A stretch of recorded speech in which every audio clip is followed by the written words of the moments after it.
Hello everyone, my name is Vatsala Sharma. आज हम accounting equation का प्रैक्टिकल क्वेश्चन डिस्कस करेंगे। छोटा सा डिस्कस करेंगे ताकि आपको समझ आ जाए कि अकाउंटिंग इक्वेशन का मतलब क्या होता है।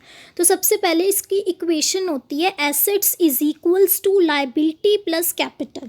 ठीक है, तो अब हम इसका क्वेश्चन करते हैं ताकि आपको अच्छे से समझ आ जाए। हमारी फर्स्ट एंट्री है स्टार्टेड बिजनेस विथ कैश 50,000। ठीक है, बिजनेसमैन ने अपने बिजनेस को चलाने के लिए कैश लगाया 50,000। तो जब बिजनेसमैन अपने बिजनेस को चलाने के लिए जो पैसा लगाता है उसे हम कैपिटल से डिनोट करते हैं, तो वो हम कैपिटल साइड लिखेंगे 50,000।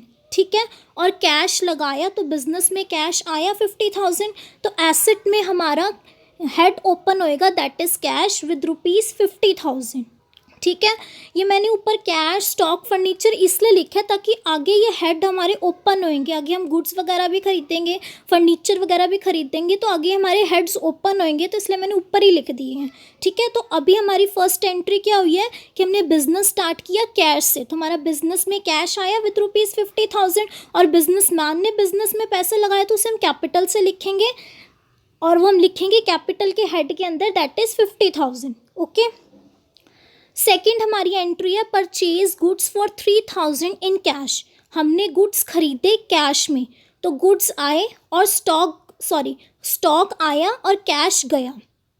हम जब भी गुड्स खरीदते हैं तो हम उसे गुड्स शो करके नहीं लिखते कि हमने गुड्स परचेज की, उसकी जगह हम स्टॉक लिखते हैं। ठीक है, तो स्टॉक हमने खरीदा 3,000 का, तो इधर स्टॉक का हेड ओपन हो गया, प्लस स्टॉक करके लिखा है तो इधर मैंने 3,000 लिख दिए क्योंकि स्टॉक हमने खरीदा, स्टॉक आया हमारे पास। तो स्टॉक को खरीदने के लिए हमने कैश पे किया, वो 3,000 लेस हो जाएगा कैश में से। इधर जो मैंने दिखाया हुआ है 50,000 minus 3,000 that is 47,000 and plus 3,000 जो हमने स्टॉक खरीदा।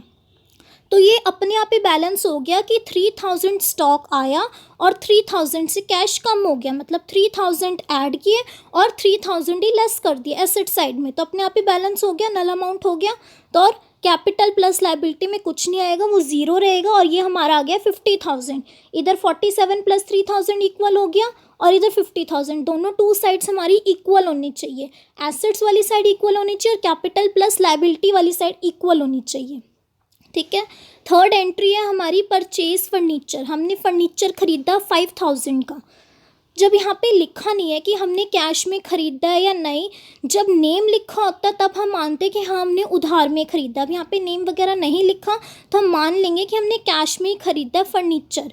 तो जब हमने कैश में फ़र्नीचर ख़रीदा तो कैश हमारा कम हो गया 5,000 से, तो ये मैंने -5,000 करके दिखाया हुआ, तो ये कैश कम हो गया हमारा 47,000 माइनस 5,000 कैश कम हो गया दैट इज़ 42,000।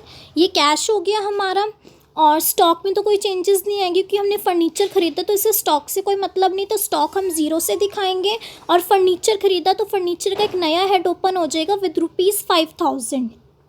ठीक है, तो यहाँ पर हमारा आ जाएगा 42,000, कैश कम हो गया 5,000 से, स्टॉक में कोई फ़र्क नहीं पड़ा, तो स्टॉक इधर 3,000 से ही दिखाया जाएगा जितने का पहला अमाउंट था स्टॉक का, और 5,000 का फर्नीचर हेड ओपन हो जाएगा। और इधर कैपिटल प्लस लायबिलिटी साइड में कोई चीज़ नहीं आएगी, क्यों? क्योंकि हमने फर्नीचर ख़रीदा कैश में, तो जब फर्नीचर ख़रीदा फर्नीचर आया कैश चला गया, तो इसमें कैपिटल प्लस लायबिलिटी में कोई फ़र्क नहीं पड़ेगा।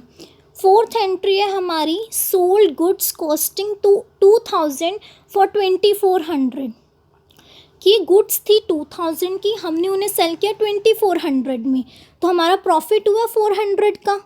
मतलब कॉस्ट थी उनकी 2,000, हमने उन्हें बेचा 2,400, तो जो भी प्रॉफिट और लॉस होएगा वो हम कैपिटल में से शो करेंगे। तो जब हमारा प्रॉफिट हुआ तो हम 400 कैपिटल में ऐड करेंगे। ठीक है, यहाँ पे हमने 400 ऐड कर दिया और हमने गुड्स बेच दी हैं। 2,000 की थी, हमने उन्हें 2,400 में बेचा, तो 2,000 से हमारी स्टॉक जो है लेस हो जाएगा। 2,000 से हमने यहाँ स्टॉक लेस करके दिखा दिया। और कैश था हमारा 2,400 कि हमने बेचे गुड्स 2,400 में है, तो कैश आया हमारे पास, गुड्स सेल की, गुड्स उन्हें दी और बदले में उनसे कैश मिला, तो कैश आया हमारे पास 2,400, कैश ऐड ऑन हो जाएगा, स्टॉक लेस हो जाएगा क्योंकि स्टॉक हमने बेच दिया। तो हमारा बैलेंसिंग अमाउंट आ गया 4,400 और 3000 हमारा पहले स्टॉक था, उसमें से 2000 हमने स्टॉक लेस कर दिया तो 1000 आ गया। और फर्नीचर में कोई चेंजेस नहीं है, फर्नीचर 5000 का 5000। और इधर बैलेंस अमाउंट हमारा आ गया 50,000 प्लस 400, और आप इन तीनों को भी ऐड करोगे तो इसका भी बैलेंस 50,400 ही आएगा। ठीक है। फिफ्थ एंट्री है हमारी, हमने पे किए 3000 एज सैलरी। सैलरी पे कर दी वर्कर्स को जो बिजनेस में काम करते हैं, तो एक तरीके का कैश कम हो गया, कैश कम हो गया, कैपिटल में से भी लेस होगा क्योंकि बिजनेस की कैपिटल कम हो गई है। तो ये यहाँ से कैपिटल लेस कर दी विथ ₹3000, ये हमारा एक्सपेंस है, और उधर से कैश भी कम हो जाएगा, और स्टॉक और फर्नीचर में कोई चेंजेस नहीं आएंगे। और बैलेंसिंग अमाउंट हमारा ये आ गया। इन तीनों को ऐड करोगे तो इसका अमाउंट भी यही आएगा 47,400। ठीक है। एक लास्ट एंट्री हमारी और है कि विड्रॉ करें 2000 फॉर पर्सनल यूज़, कि बिजनेसमैन ने बिजनेस से अपने पर्सनल यूज़ के लिए 2000 रुपीज़ निकाले हैं। ठीक है। तो इसकी एंट्री मैंने यहाँ की हुई है 6th, कि जब बिजनेसमैन ने अपने बिजनेस से अपने खुद के पर्सनल यूज़ के लिए पैसे निकाले हैं तो वो कैपिटल में से कम होंगे क्योंकि बिजनेस की कैपिटल कम होगी है। जब वो कुछ भी नहीं लिखा था, मान लेते कि उसने कैश ही निकाला होगा।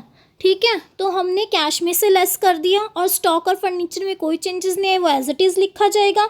अब आप इन तीनों को ऐड करोगे तो हमारा अमाउंट भी यही आएगा। तो अब आपने देखा होगा कि हर एक एंट्री में हमारी ये जो 2 साइड्स थी दोनों का टोटल सेम आ रहा था। जब दोनों का टोटल सेम आता रहेगा इसका मतलब हम क्वेश्चन सही कर रहे हैं। ठीक है। अगर नहीं आ रहा तो इसका मतलब कोई मिस्टेक है। तो इससे हमें पता चल जाता है, हर इक्वेशन को जब हम सॉल्व करते हैं तो हमें पता चल जाता है कि हमारा क्वेश्चन हम ठीक कर रहे हैं या नहीं। ठीक है। तो आज मैंने आपको ये सिंपल 6 एंट्रीज़ करानी थी। हम धीरे धीरे और थोड़ी कॉम्प्लेक्सिटी की तरफ मूव ऑन होएंगे, धीरे धीरे और थोड़ी मुश्किल एंट्रीज़ की तरफ मूव ऑन होएंगे। ओके। तो बस आज मैंने आपको इतना ही कराना था। अगर आपको मेरा लेक्चर अच्छा लगा तो प्लीज़ मेरे इस चैनल को सब्सक्राइब कीजिए, लाइक कीजिए और शेयर कीजिए अपने फ्रेंड्स के साथ। Okay, bye bye, thank you.